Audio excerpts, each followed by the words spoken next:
अस्सलाम वालेकुम, मैं हूं शाहजेब खानजादा। इमरान खान इस्लामाबाद आने की तैयारी कर रहे हैं और दूसरी तरफ हुकूमत भी उन्हें रोकने की तैयारी कर रही है। इमरान खान शहर शहर जाकर अपने कारकुनों से हल्फ ले रहे हैं, लेकिन अपना प्लान किसी को नहीं बता रहे हैं कि वो इस्लामाबाद कब और कैसे पहुंचेंगे और दारुल हुकूमत पहुंचकर क्या करेंगे। मगर तहरीक इंसाफ के रहनुमा कारकुनों को कंट्रोल करने की जिम्मेदारी नहीं ले रहे हैं और दावा कर रहे हैं कि अगर कारकुनों ने पहले की तरह पीटीवी या पार्लियामेंट पर हमला किया तो वो नहीं रोक सकते। इमरान खान कह रहे हैं कि अचानक कॉल दूंगा और दूसरी तरफ हुकूमत ने भी अचानक तैयारी शुरू कर दी है। इमरान खान की कॉल से पहले ही इस्लामाबाद में कंटेनर्स लगाना शुरू कर दिए गए हैं।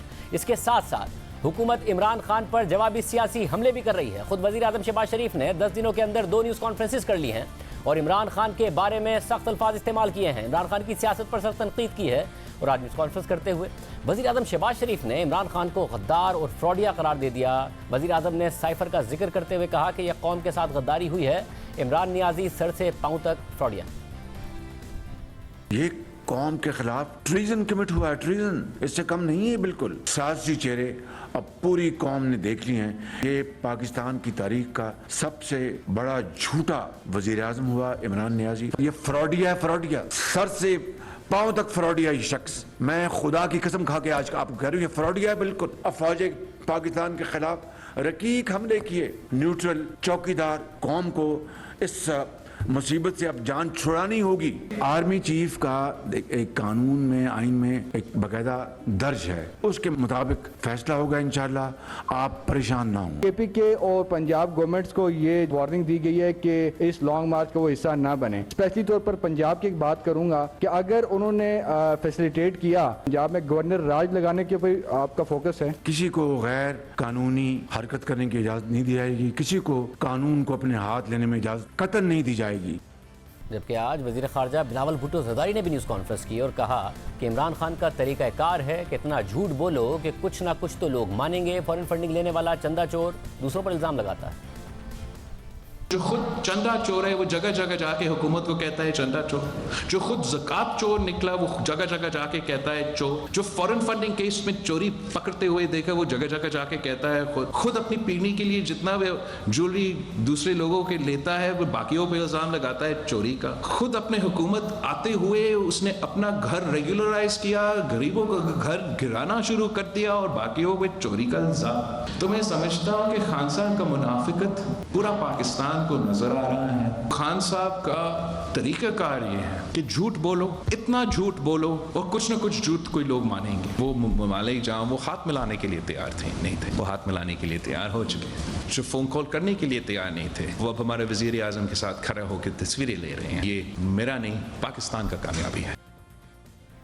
यहाँ तहरीक इंसाफ के रहनुमा असद उमर ने यह कह दिया है कि लॉन्ग मार्च का फैसला जल्द हो जाएगा और ऐलान भी कर दिया जाएगा। हुकूमत अपने अवाम से इतनी खौफजदा है कि हफ्ते में 3 दिन इस्लामाबाद में कंटेनर खड़े कर देती है। वज़ीर दाखिला पंजाब हाशिम डोगर ने बयान दिया था कि लॉन्ग मार्च सियासी मामला है और इसके लिए पंजाब के सरकारी वसाइल का इस्तेमाल नहीं होगा। लेकिन वज़ीर आला पंजाब चौधरी परवेज़ इलाही ने ऐलान कर दिया है कि इमरान खान लॉन्ग मार्च के वक्त जो कहेंगे इस पर अमल करेंगे। इर्द गिर्द देखें हुकूमत किसकी है।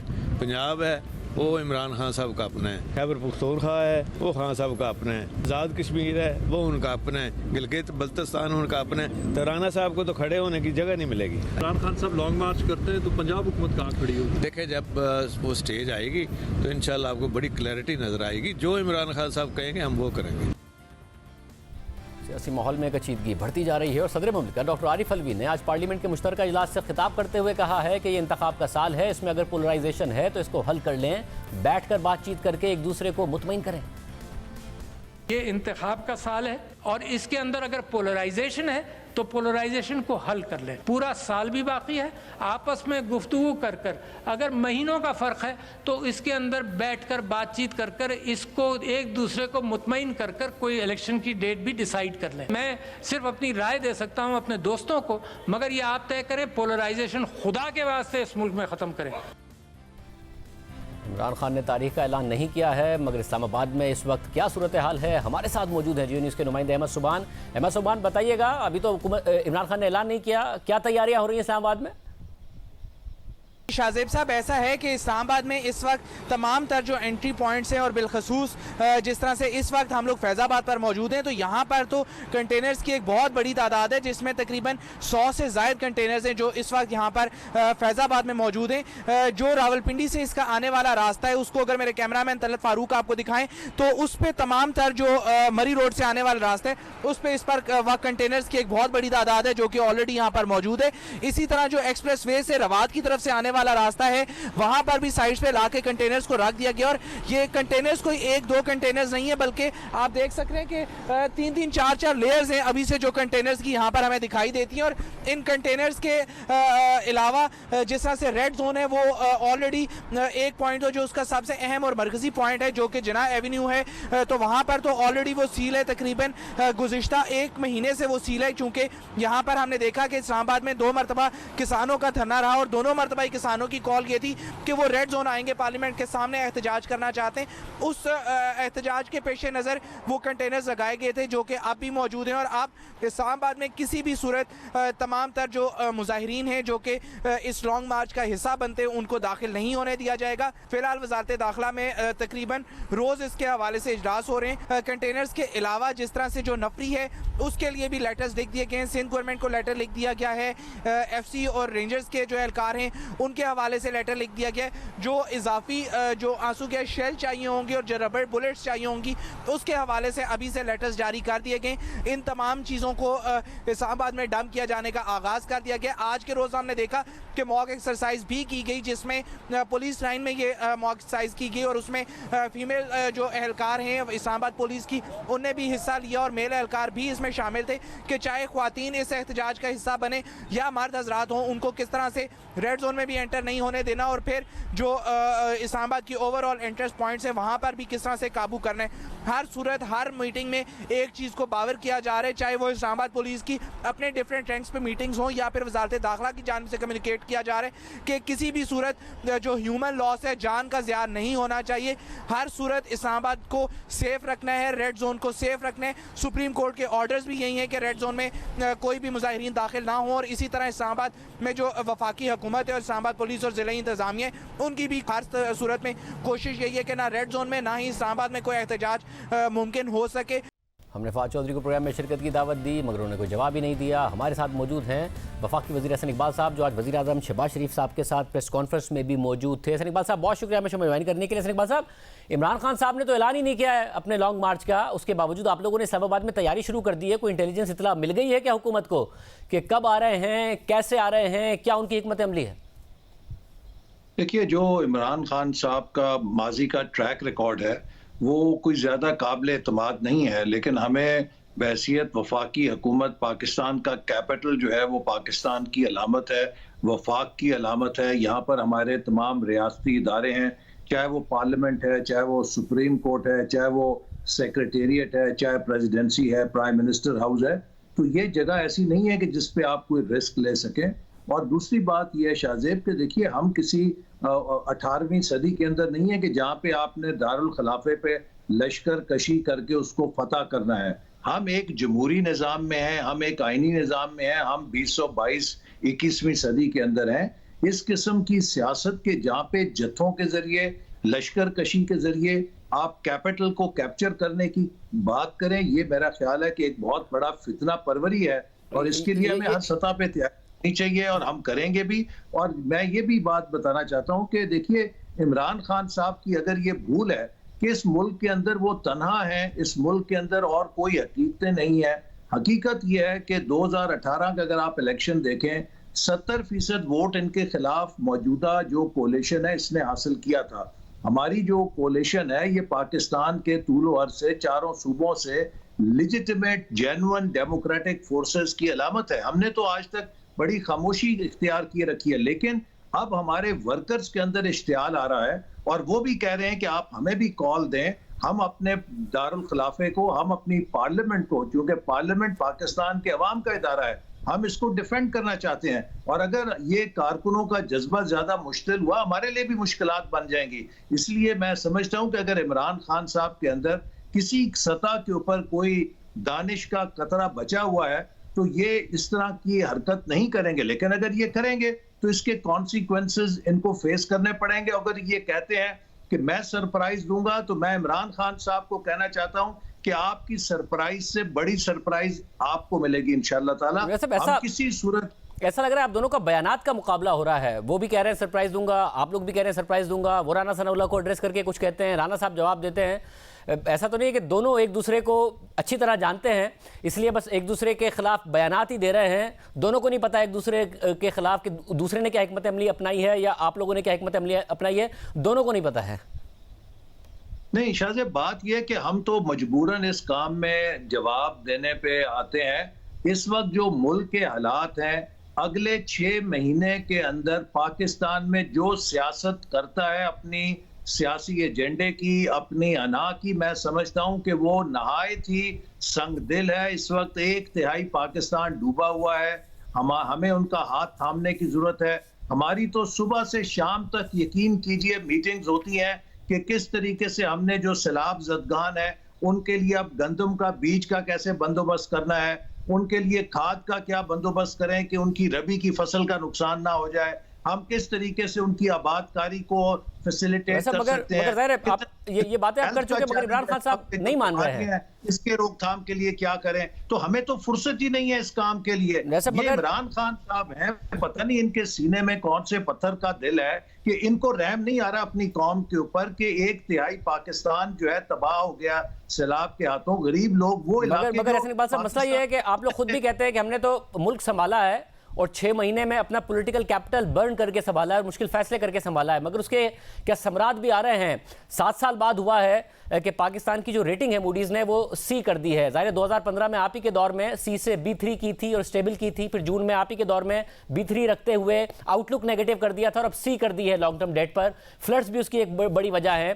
पाकिस्तान के रिजर्व्स आज और एक दफ़ा फिर $100 मिलियन से गिर गए हैं, $8 अरब से नीचे हैं। IMF के प्रोग्राम की बहाली हो, उसके बावजूद रेटिंग नीचे जा रही हो, रिजर्व्स गिर रहे हो, पैसे कहाँ से आएंगे नहीं पता चल रहा हो, तो आप लोग अपना मजीद पॉलिटिकल कैपिटल ही नहीं बर्न करेंगे आगे। जो आप कहते हैं कि हमने जी बर्न करके मुल्क को संभाला है, कहाँ चीजें संभल रही हैं आपके ख्याल में? नहीं देखिए शाहजेब, पहली बात तो यह है कि आज से 4 महीने पहले दुनिया में शर्तें लग रही थी कि पाकिस्तान 2 हफ्ते में डिफॉल्ट करेगा या 4 हफ्ते में करेगा। आज अल्लाह के शुक्र से कोई ये नहीं कह रहा पाकिस्तान डिफॉल्ट करेगा। दूसरे नंबर के ऊपर आपने देखा हालिया दिनों के अंदर रुपया भी इस्तेकाम की तरफ जा रहा है और जो रुपए की एक फ्री फॉल थी वो भी खत्म हुई। ये एक इस्तेकाम ही की बदौलत है कि जिससे मुल्क के अंदर करेंसी रेट स्टेबलाइज हो रहा है। इसी तरह जो सैलाब की तबाहकारी है, ये तो देखिए सबके सामने है, इसमें हुकूमत का कसूर तो नहीं। ये एक ऐसी तबाहकारी है जो क्लाइमेट चेंज की है, जिसने कम से कम 30 से 40 अरब डॉलर का पाकिस्तान को झटका लगाया है। इसमें हुकूमत की कारकर्दगी का तो सवाल नहीं, लेकिन आपने देखा कि बैनुल अक़वामी सतह पर पाकिस्तान को जो पजीराई मिली, जो पाकिस्तान को सपोर्ट मिली, और अब 15 अक्टूबर को हमारा जो डैमेज नीड असेसमेंट है उसकी रिपोर्ट हतमी फाइनलाइज होके वर्ल्ड बैंक और डेवलपमेंट पार्टनर्स के जरिए आएगी, मंजर आम पे आएगी। उसकी रोशनी में हमें दुनिया के बड़े ममालिक ने, जिसमें फ्रांस है, अक़वाम मुत्तहिदा के सेक्रेटरी जनरल है, उन्होंने खुद पेशकश की है कि हम पाकिस्तान के लिए डोनर्स कॉन्फ्रेंस करेंगे ताकि पाकिस्तान को उसकी बहाली के लिए, तामीर नौ के लिए हम इमदाद कर सकें। इसी तरह आपने देखा कि UN फ्लैश अपील जो $160 मिलियन की उन्होंने इब्तिदा में की थी, उसको $800 मिलियन से बढ़ा दिया, और उसमें भी तमाम जो दुनिया के इदारे हैं वो ह्यूमैनिटेरियन असिस्टेंस के लिए पाकिस्तान की मदद कर रहे हैं। तो ये सारी चीजें मटेरियलाइज करने में थोड़ा 2-4 महीने वक्त लगता है, जब वो कमिटमेंट आती हैं उनको रियलाइज करने में। लेकिन जो बैनुल अक़वामी सतह पे पाकिस्तान को पजीराई मिली है इस बर्बादी और इस सैलाब की तबाही के बाद, हमदर्दी मिली है, उसका पहले कोई नज़ीर नहीं मिलता।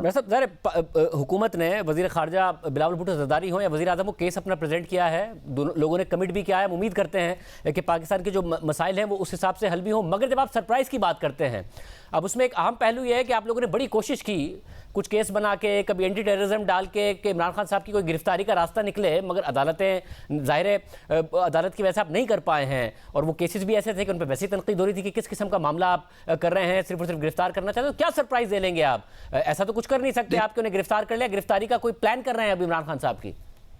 नहीं, मैं सरप्राइज की बात कर रहा हूं कि जब ये यहाँ पर इस्लामाबाद अगर चढ़ाई की बात करते हैं तो ये ना समझे कि ये कोई 1 वे टिकट कटा के आएंगे और यहाँ पर आगे इनके लिए सारे रेड कारपेट बिछा होगा। इनको सरप्राइज मिलेगी। लेकिन जो आपने बात की, मैं उसके जवाब में ये कहना चाहता हूं कि अभी मंजर आम पे आएंगी हकीकतें। हमने कोई जल्दबाजी नहीं करनी इमरान खान साहब के बारे में कि कच्चा हाथ डालें। इस वक्त ऐसे ऐसे घनौने इंकशाफात हो रहे हैं कि इमरान खान साहब किस ढिठाई के साथ खैरात के नाम पर पैसा इकट्ठे करते थे, उससे दुगनी ढिठाई के साथ चंदा जो इकट्ठा करते थे खैरात के नाम पे, उसे अपने सियासी जमात के लिए, उसे अपनी सियासी तशहीरी मुहिम के लिए इस्तेमाल करते थे। आप यकीन कीजिए कि वो तफसीलात जो मिल रही हैं जब कौम के सामने आएंगी, वो लोग के जो इनके साथ बड़े हमायती हैं, अगर उनमें 2% भी इंडिपेंडेंस ऑफ माइंड होगी, थिंकिंग माइंड होगा, वो इमरान खान का साथ देना तौहीन समझेंगे अपनी, कि जो शख्स इतना झूठ बोल सकता है, जो इतना फ्रॉड कर सकता है कौम के साथ, कि वो चंदे इकट्ठे करे खैरात के नाम पे और उससे अपनी सियासत चमकाए, उससे अपनी तशहीरी मुहिम चलाए टीवी के ऊपर, सोशल मीडिया के अंदर, तो उसका क्या किरदार होगा। आज जैसे वजीर आजम साहब ने कहा कि हकीकतन शख्स से बड़ा शायद फ्रॉड, मैं इसे अंग्रेजी में लफ्ज कॉन मैन, मैं इसे कॉन मैन कहता हूँ, कि जो लोगों को रुपया धोखा देता है और धोखा दे के उनको चिकनी चपटी बातें सुना के पीछे लगाता है। जो हकायक हमारे सामने आ रहे हैं, हम खुद शशदर रह गए हैं कि किस बेबाकी के साथ इमरान खान साहब जो है वो लोगों के एतमाद पे, लोगों के चंदों पर और खैरात के ऊपर डाके डालते हैं। और यही वजह है कि फाइनेंशियल टाइम्स ने जब ये तफसीलात दी, आज तक ये उसके खिलाफ मुकदमा नहीं कर सके। डेली मेल ने अगर शहबाज शरीफ साहब के खिलाफ खबर दी थी, उन्होंने उसको चैलेंज किया था यूके के अंदर। इमरान खान साहब आज तक फाइनेंशियल टाइम्स को लीगल नोटिस भी नहीं भेज सके। चैलेंज इन्होंने किया। बहुत शुक्रिया इकबाल साहब हमारे साथ मौजूद थे। कह रहे मजीद तफसीलात इमरान खान साहब के हवाले से आने वाली हैं जो बहुत हैरानकुन हैं। मगर इमरान खान साहब इस्लामाबाद आ रहे हैं कि पीपल्स पार्टी इस पूरी सूरत हाल से कंफर्टेबल है या वो हुकूमत की जो हिकमत अमली है उसमें तब्दीली चाहती है। बात करेंगे कमरुज़्ज़मा कायरा साहब से एक ब्रेक के बाद। हमें दोबारा खुश आमदीद नाजरीन। इमरान खान इस्लामाबाद आने की तैयारी कर रहे हैं, हुकूमत ने भी तैयारी कर ली है, कंटेनर्स लगाए जा रहे हैं। पीपल्स पार्टी इस सारे के सारे मामले पर क्या सोच रही है? पीपल्स पार्टी के रहनुमा कमरुज़्ज़मा कायरा साहब हमारे साथ मौजूद। कायरा साहब बहुत शुक्रिया हमें शो में ज्वाइन करने के लिए। कायरा साहब आज बिलावल भुट्टो ज़रदारी साहब ने भी बड़ी शदीद तनकीद की इमरान खान साहब पर, मगर बतौर इत्तेहादी, क्योंकि ज़ाहिर तहरीक इंसाफ तो वाज़ेह कर रही है कि उनकी जिम्मेदारी नहीं है कि कारकुन वहाँ के क्या करेंगे, PTV पर चढ़ दौड़ें, कुछ भी कर लें, क्योंकि वो कह रहे हैं तादाद इतनी होगी हमारे कंट्रोल में नहीं होगा। आप हुकूमत की हिकमत अमली से मुतमईन हैं कि तसादुम ना हो, ब्लड शेड ना हो, क्योंकि हुकूमत कह रही है हर सूरत में रोकेंगे? जी बिलाशुबा बिल्कुल रोकना है, क्योंकि ये हुकूमत की बुनियादी जिम्मेदारी है कि अगर कोई जत्था, अगर कोई गिरोह, वो छोटा या बड़ा जिस भी साइज़ का हो, अगर वो दारुल हुकूमत के ऊपर या ममलिकत के किसी हिस्से के ऊपर कब्ज़ा करने के लिए, उस पर हमला आवर होने के लिए, उसका मुहासरा करने के लिए और वहाँ अपनी अददी बर्तरी की बुनियाद पे या रियासती इदारों को इस बुनियाद पे कि आप हमारे साथ इतना बड़ा मॉब होगा, नौजवान होंगे और आप अपनी मर्ज़ी मुसल्लत करने के लिए आ रहे हों, आप रूटीन की जो ज़िंदगी है उसको तातुल का शिकार कर रहे हों, तो ये रियासत की बुनियादी जिम्मेदारी है, हुकूमत की बुनियादी जिम्मेदारी है कि वो उनको ऐसा करने से रोके। उसके लिए मज़ाकराती अमल भी होता है, उसके लिए बाकी इक़दामात भी होते हैं और इंतहाई इक़दामात भी होते हैं। सो किसी भी सूरत में हुकूमत ने बहरहाल इसको रोकना होता है। अब ये डिपेंड करता है कि वो मॉब लाने वाले क्यों ला रहे हैं, क्या नारे लगा रहे हैं, इसके ऊपर मीडिया भी अब बात कर रहा है, बाकी लोग भी इस पर बात करें। अगर हुकूमत की तरफ से कोई कमी है तो हम बिल्कुल कभी बात से इनकार नहीं करते। एहतजाज सबका हक है, जमहूरियत में उनका एहतजाज हक है। एक सिचुएशन ये जरूर हो रही है कि तहरीक इंसाफ को वो रिलीफ अपने इस्तीफों के हवाले से नहीं मिल रहा है और वो इंदिया भी दे रहा है कि इस पार्लियामेंट में नहीं आना, ये तो इम्पोर्टेड पार्लियामेंट है, मगर हुकूमत की पार्लियामेंट है, मगर साथ में जब अदालत जाते हैं कि जी हमारे इस्तीफे कबूल ना हो तो अदालत से वो जो रिलीफ चाह रहे हैं वो नहीं मिल रहा है। चाहे कानून साजी के खिलाफ गए हैं तब भी अदालत कह रही है पार्लियामेंट में जाएं। तो कहीं ना कहीं एक रास्ता खोलने के लिए आप समझते हैं कि मुज़ाकरात शुरू किए जाए, क्योंकि राना सनाउल्लाह साहब तो कहते हैं इनसे मुज़ाकरात हो ही नहीं सकते, ये तो हमें गालियां निकालते हैं। तो पीपल्स पार्टी समझती है कि कोई रास्ता निकाला जाए? देखिए, अदालत की तरफ से हाई कोर्ट इस्लामाबाद और सुप्रीम कोर्ट की तरफ से जो बात कही गई है वो अक्ल और होश और शऊर को इस्तेमाल करने की बात की गई है। और अगर वो PTI वाले इस बात पे आते हैं तो यकीनन हुकूमतें कभी भी मुज़ाकरात से इनकार नहीं करती। लेकिन हमारा मसला शाहजेब ये है कि खान साहब को जब जब हमने मुज़ाकरात की दावत दी, जब उनकी हुकूमत बनी, उस वक्त भी हमने कहा हमारे ऊपर केसेस हैं, हम उनको भुगतेंगे। हमें कहा गया ये एनआरओ मांगते हैं, हमें गालियों का, मुग़ल्लज़ात का एक तूफ़ान है जो पिछले 4 साल से वो हम पे थोपते चले जा रहे हैं। जब भी हमने कहा, उन्होंने कहा देखें हमसे एनआरओ मांगते हैं। उनकी हुकूमत जनरली हमने आईनी तरीके से घर भेजी, उन्होंने पाकिस्तान की खारजा पॉलिसी और पाकिस्तान की मैशत पे हमले कर दिए और वो पाकिस्तान को एक मखमसे में डाल रहे हैं। आज हम उनको अगर ये दावत देते भी हैं तो वो जो हद तक अमेज रवैया है उससे एक रिएक्शन है। मैं भी इस बात का मुतकाजी हूँ कि मैं इनसे बात नहीं करनी है, मैं भी ये कहता हूँ नहीं करनी चाहिए, लेकिन ये हुकूमत का मुनासिब रवैया नहीं है, एक रिएक्शन ज़रूर है। इंसल्ट मुसलसल होती जाए तो कितना अरसा बर्दाश्त करेंगे। हमने बहुत सब्र किया है। अब अगर वो इस तरफ आते हैं और कोई रास्ता वो बनाते हैं तो मैं नहीं समझता कि हुकूमत मुज़ाकरात से मुफर करेगी। साहब, और एक ऐसे वक्त में ज़ाहिर इमरान खान साहब का इस वक्त भी उनकी जो सियासत का महवर है वो नए आर्मी चीफ की तैनाती है। उनके पार्टी के रहनुमा भी कह रहे हैं कि जी 29 नवंबर से पहले अगर हुकूमत गिर गई और केयरटेकर गवर्नमेंट आ गई तो वो तो तैनात नहीं कर सकेगी नया आर्मी चीफ। और ये इसके बावजूद है कि मौजूदा आर्मी चीफ ने कह दिया कि मुझे तौसी नहीं चाहिए और हुकूमत ने कह दिया कि हम तैनाती करेंगे। तो जब उनकी सियासत का महवर एक ही है तो आप बतौर इत्तेहादी समझते हैं कि बेहतर है कि इस प्रोसेस को जल्दी शुरू कर दिया जाए, जल्द तैनाती का ऐलान कर दिया जाए? खान साहब का ऐसा कुछ नहीं है जी, ये बात वो जानते हैं। अगर आपकी बात को, आपकी लॉजिक को वजन दूं और इसको थोड़ा बहुत भी आर्गूमेंट से ही मानूं तो फिर भी ये लीवर तो हुकूमत के पास होगा ना। हुकूमत तो आज चाहे तो नए आर्मी चीफ का तकर्रर कर सकती है, अगले 10 दिन में कर सकती है, अगले 15 दिन में कर सकती है। खान साहब धरना दिए बैठे हों तो कर सकती है, वो तो कोई रुकावट नहीं है ना हुकूमत के सामने। लेकिन खान साहब बुनियादी तौर पे थ्रेट परसेप्शन के तहत अपने खिलाफ जो उनके जिस वक्त सूरत हाल बनी है उससे निकलना चाहते हैं। वो अपने लिए रास्ते पैदा करना चाहते हैं।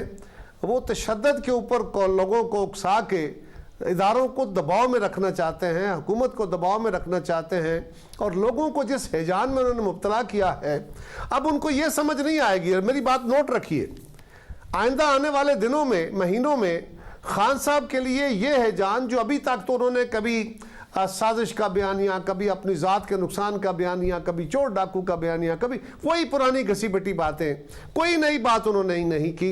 लेकिन कभी मदीने की रियासत का नारा लगा लिया, ये ज़ियाउल हक वाला भी काम होता रहा। सारे नारे करके अल्टीमेटली वो लोगों के अंदर एक हैजान पैदा करने में उन्होंने कामयाबी हासिल की है। इस हैजान को कितना अरसा लंबा करेंगे? अब हर आने वाला दिन उनके लिए इस हैजान उनके अपने लिए मसला बनेगा, क्योंकि अगर वो इसको प्रोलॉन्ग नहीं करते तो लोग मायूस होंगे, प्रोलॉन्ग करते हैं तो सर्वाइव नहीं करेंगे।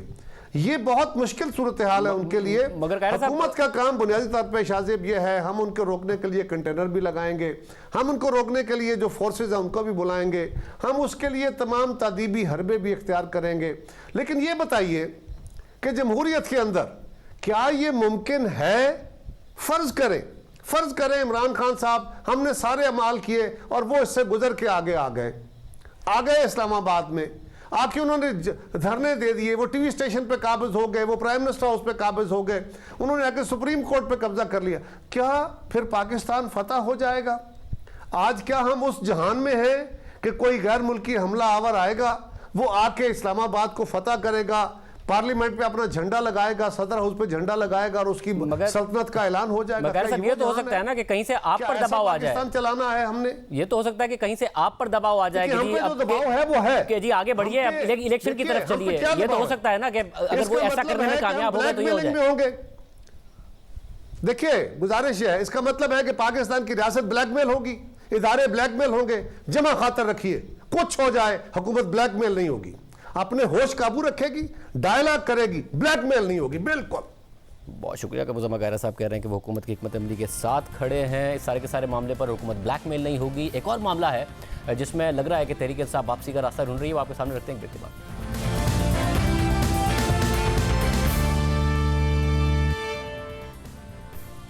अमरीकी साजिश का बयानिया झूठा साबित होने और फिर आर्मी चीफ की तरफ से तौसी ना लेने और वक्त पर रिटायर होने के बयान के बाद ये वाज़ेह नज़र आ रहा है कि इमरान खान हुकूमत गिराने का दावा तो कर रहे हैं, मगर साथ ही पार्लियामेंट में वापसी का रास्ता भी खुला रखना चाहते हैं, क्योंकि वो समझ गए हैं कि अब हुकूमत गिराना मुश्किल है। अपनी हुकूमत के खात्मे से कुछ देर पहले ही तहरीक इंसाफ ने पार्लियामेंट से इज्तिमाई इस्तीफे दिए और दावा किया कि वो उस पार्लियामेंट का हिस्सा नहीं बनेंगे जिस पर एक इंपोर्टेड हुकूमत मुसल्लत की गई हो। मगर जब हुकूमत ने अपनी एक सियासी हिकमत अमली के तहत तहरीक इंसाफ के 123 अरकान में से 11 के इस्तीफे मंजूर कर लिए, तो तहरीक इंसाफ अपनी सियासी हिकमत अमली सामने ले आई और तमाम हलकों से इमरान खान ने खुद इलेक्शन लड़ने का ऐलान कर दिया। मगर अब जबकि 16 अक्टूबर को इलेक्शन होने वाले हैं, तो तहरीक इंसाफ इस्तीफों से मुतालिक अपनी पोजीशन से पीछे हट गई है।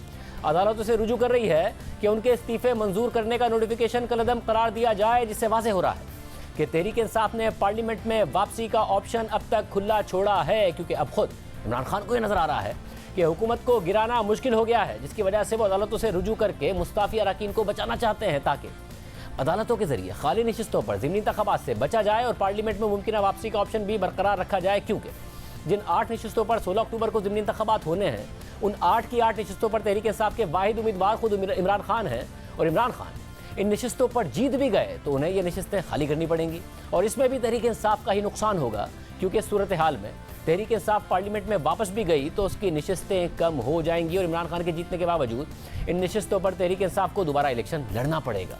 यानी तहरीक इंसाफ ने इज्तिमाई इस्तीफों से मुतालिक जो हिकमत अमली इख्तियार की थी वह बैकफायर कर रही है। सिर्फ यही नहीं, तहरीक इंसाफ ने इस्तीफे देकर हुकूमती इत्तेहाद को कानून साजियों के लिए पार्लियामेंट में खुला ग्राउंड दिया हुआ है और जब कानून साजी हो जाती है तो पार्लियामेंट में रोकने के बजाय अहम कानून साजियों से मुतालिक इमरान खान जलसों में बयानियाँ बनाते हैं और फिर अदालतों से रुजू करते हैं। मगर अदालतें भी उन्हें यही कह रही हैं कि ये पार्लिमानी मामलात हैं, अगर आप इन्हें हल करना चाहते हैं तो पार्लिमान में जाकर अपनी पार्लिमानी जिम्मेदारी अदा करें।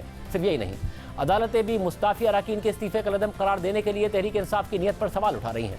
आज इस्लामाबाद हाई कोर्ट में तहरीक इंसाफ के 10 मुस्ताफी अरकान के इस्तीफे मंजूरी के खिलाफ दरख्वास्त पर इस्लामाबाद हाई कोर्ट में समाअत हुई, जिस पर इस्लामाबाद हाई कोर्ट के चीफ जस्टिस ने रिमार्क दिए कि ये अदालत स्पीकर कौमी असम्बली को हिदायत जारी नहीं कर सकती। ये सियासी तनाज़ात हैं, सियासी झगड़े दूर करने की जगह पार्लियामेंट है। हमने देखना है कि पटिशनर्स क्लीन हैंड्स के साथ अदालत आए हैं या नहीं। जिस पर तहरीक इंसाफ के 10 मुस्ताफी अरकान के वकील अली जफर ने जवाब दिया कि स्पीकर ने अपनी आईनी जिम्मेदारी पूरी नहीं की। इस्तीफे इस शर्त पर दिए गए कि 123 अरकान मुस्ताफी होंगे। स्पीकर ने तमाम इस्तीफे मंजूर नहीं किए और सिर्फ 11 इस्तीफे मंजूर कर लिए। हम कहते हैं कि दिए गए इस्तीफे मशरूत थे। अगर तमाम अरकान के इस्तीफे मंजूर नहीं हुए तो शर्त भी पूरी नहीं हुई। इस्तीफों को इंक्वायरी के बगैर मंजूर नहीं किया जा सकता। 112 अरकान के इस्तीफे मंजूर नहीं किए गए, जिस पर चीफ जस्टिस ने रिमार्क दिए कि जिनके इस्तीफे मंजूर नहीं हुए उन्हें पार्लियामेंट में होना चाहिए। ये इन अरकान का फर्ज है कि वो पार्लियामेंट में अवाम की नुमाइंदगी करें। जिस पर अली जफर ने कहा कि पार्लियामेंट वापस जाना सेकेंडरी इशू है। अली जफर के इस जवाब पर चीफ जस्टिस ने रिमार्क दिए कि फिर वो रुकने पार्लियामेंट होते हुए असेंबली कार्रवाई का वर्चुअली बायकॉट कर रहे हैं। आप इस मुताल्लिक सोच लें और बयान हल्फी जमा कराएं। ये सिर्फ अरकान का नहीं, हल्के के उन लोगों का मसला है जो बगैर नुमाइंदगी के हैं। ये अरकान मानते हैं कि उनके इस्तीफे जेन्युइन थे। जिस पर अली जफर ने जवाब दिया कि अरकान असेंबली के इस्तीफे जेन्युइन मगर मशरूत थे। हम कहते हैं कि तमाम इस्तीफे जेन्युइन थे, मंजूर किए जाएं। जिस पर चीफ जस्टिस ने रिमार्क दिए कि क्या आपका मौक़िफ़ है कि पार्टी ने इस्तीफे देने पर मजबूर किया था? अगर ऐसा है तो फिर आप अब पार्टी पॉलिसी के खिलाफ जा रहे हैं। जिस पर अली जफर ने कहा कि पार्टी पॉलिसी के खिलाफ ये अरकान नहीं जा रहे हैं। हमारा मौक़िफ़ है कि स्पीकर ने अपना आईनी फरीज़ा नहीं निभाया। हमारा सियासी मकसद तमाम 123 नशिस्तें खाली करना था। हमारा वो मकसद पूरा नहीं हुआ तो हम समझते हैं कि अभी सब MNA हैं। जिस पर चीफ जस्टिस ने रिमार्क दिए कि जिन अरकान के इस्तीफे मंजूर नहीं हुए वो तो पार्लियामेंट जाकर बैठे हैं। जिस पर तहरीक इंसाफ के वकील ने जवाब दिया कि अरकान पार्लियामेंट वापस जाएंगे या नहीं अभी कुछ नहीं कह सकता। ये बात पार्टी पॉलिसी पर मुनहसिर है। आप इस्तीफे मंजूरी का ऑर्डर मुअत्तल कर दें तो जाकर स्पीकर से बात कर सकते हैं। जिस पर चीफ जस्टिस ने रिमार्क दिए कि अदालत सियासी डायलॉग के लिए तो आपको सहूलत फराहम नहीं करेगी। पटिशनर्स कह रहे हैं कि पार्लियामेंट को नहीं मानते, तो अली जफर ने जवाब दिया कि ऐसा कभी नहीं कहा। जिस पर चीफ जस्टिस ने रिमार्क दिए कि आप पार्लियामेंट जाकर अपनी नेक नियति साबित करें। अली जफर ने जवाब दिया कि मुझे आधा घंटा दें, मैं पटिशनर से बात कर लेता हूं। जिस पर चीफ जस्टिस ने रिमार्क दिए कि आप 1 घंटा ले लें और इसके बाद हमें आगाह कर दें। जिसके बाद समाअत में एक वक्फा हुआ और वक्फे के बाद अली जफर रोस्टम पर आ गए और अदालत को कहा कि मैंने अपने मौकिलीन से मशवरा किया है, कुछ लीगल इशूज़ अदालत के नोटिस में लाना चाहता हूँ। स्पीकर ने इस्तीफे मंजूर करने के लिए कानूनी तकाजे पूरे नहीं किए। मैं लीक्ड ऑडियो का ट्रांसक्रिप्ट पढ़ना चाहता हूँ। दरहकीकत स्पीकर ने इस्तीफे मंजूर करने का फैसला ही नहीं किया। जिस पर चीफ जस्टिस ने रिमार्क दिए कि इन चीज़ों में मत जाएं। क्या असेंबलियाँ तहलील करने का कासिम सूरी का फैसला भी अपना था? एक पटिशन पहले मुस्तरद हुई और मामला सुप्रीम कोर्ट के पास है। जिस पर अली जफर ने अदालत को आगाह किया कि पार्लियामेंट जाने या ना जाने का फैसला सियासी होगा, अदालत इससे दूर रहे। जिस पर चीफ जस्टिस ने रिमार्क दिए कि हम आपको इस मुताल्लिक कुछ नहीं कह रहे। पटिशनर्स कह रहे हैं कि अपनी सियासी जमात की पॉलिसी का एहतराम करते हैं तो फिर ये वापस पार्लियामेंट क्यों जाना चाहते हैं।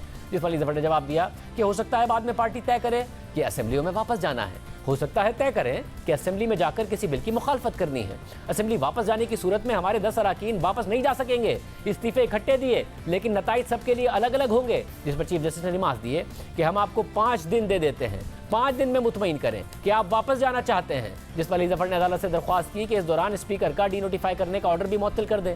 इस्तीफों की मंजूरी का फैसला स्पीकर नहीं बल्कि एलियंस का था। जिस पर चीफ जस्टिस ने रिमार्क देते हुए कहा कि आप कहते हैं कि इस्तीफे मंजूरी का नोटिफिकेशन मुअत्तल कर दें ताकि आप बॉयकॉट करें। आप पहले अदालत को मुतमईन करें कि पटिशनर वाकई पार्लियामेंट में वापसी चाहते हैं। कह दें कि दबाव में इस्तीफा दिया और गलती मानकर अब वापसी चाहते हैं। पटिशनर्स बयान हल्फी दे दें कि पार्लियामेंट के बॉयकॉट की पार्टी पॉलिसी को नहीं मानते। जिस पर अली जफर ने अदालत को बताया कि जो भी पार्टी पॉलिसी होगी उसे तो फॉलो किया जाएगा। चीफ जस्टिस ने रिमार्क दिए कि हम इस केस को गैर मुअय्यना मुद्दत के लिए मुलतवी कर देते हैं। जिस पर अली जफर ने कहा कि फिर तो इस अरसे में खाली नशिस्तों पर इलेक्शन हो जाएगा। जिस पर चीफ जस्टिस ने अली जफर से पूछा कि आप क्या सिर्फ ज़िमनी इलेक्शन रुकवाना चाहते हैं? पटिशनर्स नहीं कह सकते कि वो पार्लियामेंट को नहीं मानते और वापस नहीं जाएंगे, इसके बावजूद उनके इस्तीफे मंजूर करने के ऑर्डर को मुअत्तल कर दें। हम इस दरख्वास्त को इंटरटेन नहीं करेंगे और ना ही नोटिस करेंगे। पहले पटिशनर्स मुतमईन करें कि हकीकी मायनों में क्लीन हैंड्स के साथ आए हैं। ये नहीं हो सकता कि आप कहें कि मेरी मर्जी के मुताबिक चीज़ें हुई तो मानेंगे। फिर चीफ जस्टिस ने पूछा कि ये कोर्ट इस मामले पर फैसला करे या मुलतवी कर दे। जिस पर अली जफर ने अदालत को जवाब दिया कि फिलहाल इस मामले को मुलतवी कर दें। जिसके बाद अदालत ने इस केस की समाअत मुलतवी कर दी। यानी तहरीक इंसाफ फिलहाल पार्लियामेंट में जा भी नहीं रही है मगर पार्लियामेंट वापसी का ऑप्शन भी बरकरार रखना चाहती है। आज इमरान खान के वकील और तहरीक इंसाफ के सीनियर रहनुमा हामिद खान ने कहा कि तहरीक इंसाफ के रहनुमाओं से जल्दी और जज्बात में इस्तीफे ले लिए गए। उस वक्त शायद किसी ने इमरान खान को गलत मशवरा दिया होगा। पार्लियामेंट में वापस जाने से मुताल्लिक कोई हर्ज नहीं है। मैं तो ये बुनियादी तौर पर समझता हूँ कि एन ब्लॉक इस्तीफे देने जो थे वो मुनासिब नहीं थे और कोई सही माने में इस पर मशवरा नहीं किया गया। उस पर जल्दी में जज्बात में गालबन ये इस्तीफे ले लिए गए और किसी ने गलत मशवरा दे दिया होगा उस वक्त पार्टी लीडर को। तो अब आपके ख्याल में ये अगर वापस चले जाएं तो ये मुनासिब होगा? मेरे नज़दीक कोई हर्ज नहीं होगा। जिन जिन भी हलकों से ये मेंबरान थे असेंबली के उन हलकों में अवाम को ये हक हासिल है कि उनका मुंतखब नुमाइंदा जो है असेंबली में उनकी नुमाइंदगी करे। यानी तहरीक इंसाफ कौमी असेंबली में वापसी का ऑप्शन भी खुला रखना चाहती है और इसी दौरान पार्लियामेंट से बाहर रहकर अहम कानून साजियों को अदालत में चैलेंज भी कर रही है। मगर अदालत सवाल उठा रही है कि कानून साजियों से मसला है तो असेंबली में जाकर एतराज़ क्यों नहीं किया जा रहा है? इस्तीफे मंजूर नहीं कराने थे तो दिए क्यों थे? अगर पार्लियामेंट को मानते नहीं तो इस्तीफे क्यों मुअत्तल कराने हैं? गुज़िश्ता रोज़ नैब कवानीन में तरामीम के खिलाफ तहरीक इंसाफ की दरख्वास्त पर समाअत करते हुए सुप्रीम कोर्ट के जज जस्टिस मंसूर अली शाह ने रिमार्क दिए थे कि अच्छा होता वो पार्लियामेंट में बैठते और पार्लियामेंट पर एतमाद करते। जिस पर इमरान खान के वकील ख्वाजा हारिस ने कहा था कि ये मेरे पटिशनर का सियासी फैसला था, मैं इस पर कुछ नहीं कहूँगा। जबकि जस्टिस मंसूर अली शाह ने मजीद रिमार्क दिए कि इमरान खान पर भी अवाम ने एतमाद करके असेंबली भेजा था। इमरान खान हल्के के अवाम की मर्जी के बगैर असेंबली कैसे और क्यों छोड़ाए? नैब तरामीम पर तमाम सवालात इमरान खान असेंबली में भी उठा सकते थे। यानी सुप्रीम कोर्ट सवाल कर रही है कि जिन मामलात को अदालत लेकर आया जा रहा है वो मामलात पार्लिमानी है और तहरीक इंसाफ को पार्लियामेंट पर एतमाद करना चाहिए। अदालत जाने के बजाय पार्लियामेंट में अपना किरदार अदा करना चाहिए। मगर तहरीक इंसाफ इस मामले पर अपनी तावीलें दे रही है। लेकिन जब नैब ने इमरान खान की काबीना के एक ऐसे खुफिया फैसले से मुताल्लिक तहकीकात का आगाज़ किया है जिसके जरिए बरतानिया में एक बिजनेस टाइकून के 190 मिलियन पाउंड्स की जब्त करदा रकम को सुप्रीम कोर्ट में जुर्माने की मद में जमा करने की मंजूरी दे दी गई थी, यानी रकम वापस उस बिजनेस टाइकून की जेब में डाल दी गई थी। और जब इस हवाले से अब नैब ने काबीना अरकान को तलब करना शुरू कर दिया है तो तहरीक इंसाफ को पार्लियामेंट की बालादस्ती भी याद आ गई है। आज इस हवाले से तहरीक इंसाफ के रहनुमा फवाद चौधरी ने ट्वीट करते हुए कहा कि नैब की तरफ से काबीना अरकान को बतौर गवाह तलबी का नोटिस रियासत की तौहीन है। काबीना अपने फैसलों के लिए किसी इदारे को जवाबदेह है तो वो पार्लियामान है। इस फोरम के अलावा किसी इदारे का काबीना अरकान को तलब करना आइन की खिलाफ वर्जी है। हुकूमत से कहता हूँ कि अपने इंतकाम के लिए इदारों का बेड़ा गर्क ना करें। यानी फवाद चौधरी कह रहे हैं कि इमरान खान की हुकूमत के अरकान सिर्फ पार्लियामेंट को जवाबदेह हैं। लेकिन जब तहरीक इंसाफ के इस्तीफों से मुताल्लिक कौमी असेंबली के स्पीकर उनके अरकान को तलब करते रहे तो उन्होंने स्पीकर की हिदायत को अहमियत नहीं दी। और जब मखसूस इस्तीफे मंजूर हो गए तो आज वही अरकान अदालतों से रुजू कर रहे हैं कि इस्तीफों की मंजूरी को कलअदम करार दिया जाए। मगर अदालतें तहरीक इंसाफ की इस नीयत पर सवाल उठा रही हैं कि इस्तीफे कलअदम करार देने का मकसद क्या है? अगर इस्तीफों की मंजूरी से मसला है तो पार्लियामेंट में वापस क्यों नहीं जा रहे हैं? अब आम बात यह है कि तहरीक इंसाफ के 123 अरकान के इज्तिमाई इस्तीफों के बावजूद आज भी पार्लियामेंट लॉजेस यानी सरकारी रिहाइशगाह तहरीक इंसाफ के अरकान के पास है। उन्हें खाली नहीं किया गया, लेकिन असेंबली इजलास में शिरकत नहीं की जा रही है। 22 सितंबर को सुप्रीम कोर्ट में इस्तीफों की मरहलावार मंजूरी के खिलाफ जब तहरीक इंसाफ की दरख्वास्त पर समाअत हुई तो चीफ जस्टिस उमर अता बंदियाल ने तहरीक इंसाफ के वकील से कहा था कि अवाम ने आपको 5 साल के लिए मुंतखब किया है, आप पार्लियामेंट में अपना किरदार अदा करें। करोड़ों लोग इस वक्त सैलाब से बेघर हो चुके हैं, मुल्क की मुआशी हालत भी देखें। इस नुक्ते पर जस्टिस आयशा मलिक ने रिमार्क्स दिए कि अरकान असेंबली इनफरादी तौर पर अदालत से रुजू कर सकते हैं। आप किस हैसियत में इकट्ठे इस्तीफों की मंजूरी का दावा कर रहे हैं? चीफ जस्टिस ने सवाल किया था कि आपका असल मकसद क्या है? अगर 123 नशिस्तों पर इंतखाबात हुए तो उससे PTI को क्या फ़ायदा हासिल होगा? तो तहरीक इंसाफ के वकील ने जवाब दिया कि या तो 123 नशिस्तों पर इकट्ठे ज़िमनी इंतखाबात हो या 11 नशिस्तों पर भी ना हो। ये पिक एंड चूज़ की पॉलिसी PTI को टारगेट करने के लिए अपनाई गई है। जबकि जस्टिस आयशा मलिक ने रिमार्क दिए थे कि तहरीक इंसाफ को स्पीकर की स्क्रूटनी से मसला क्या है? आपका मुद्दा बस ये है कि स्पीकर का तरीका आपको पसंद नहीं आ रहा है। स्पीकर को अपना इख्तियार इस्तेमाल करने से अदालत कैसे रोक दे? कासिम सूरी ने एक पैराग्राफ में 123 इस्तीफों की मंजूरी का लिख दिया। ये गलत मिसाल कायम हो रही है। आज आपको ये ठीक लग रहा होगा, लेकिन कल इसको भुगतना पड़ सकता है। जिसके बाद अदालत ने मजीद समाअत गैर मुय्यना मुद्दत के लिए मुलतवी करते हुए तहरीक इंसाफ के वकील से कहा कि अपनी जमात से हिदायत लेकर आइंदा अदालत को आगाह करें। मगर इस केस की समाअत के बाद तहरीक इंसाफ का सख्त रद्द-ए-अमल सामने आया। तहरीक इंसाफ के सीनियर रहनुमा फवाद चौधरी ने ट्वीट करते हुए लिखा था, एहतराम के साथ चीफ जस्टिस की ऑब्जर्वेशन आइन से मुतसादिम है। 5 साल असेंबली की मुद्दत है ताकि इस मुद्दत से पहले तोड़ दी जाए और अवाम इस असेंबली को नुमाइंदा नहीं समझते। इलेक्शन पर अखराजात से कहीं ज़्यादा बड़ी कीमत हम सुप्रीम कोर्ट के इस फैसले की दे रहे हैं जिसके जरिए इंतखाबात को रोका गया। यानी तहरीक इंसाफ को नैब बुलाए तो कहते हैं कि हमें सिर्फ पार्लियामेंट बुला सकती है, और जब अदालत पार्लियामेंट जाने का कहे तो कहते हैं कि ये असेंबलियाँ तो अवाम की नुमाइंदा ही नहीं है। फिर असेंबलियों से कानून साजी होने देती है और कानून पसंद ना आए तो उसे अदालत में चैलेंज कर देती है। मगर जब अदालतें तहरीक इंसाफ की नीयत पर सवाल उठाती हैं तो तहरीक इंसाफ अदालत पर ही भरहमी का इजहार कर देती है। इजाज़त दीजिए, अल्लाह हाफ़िज़।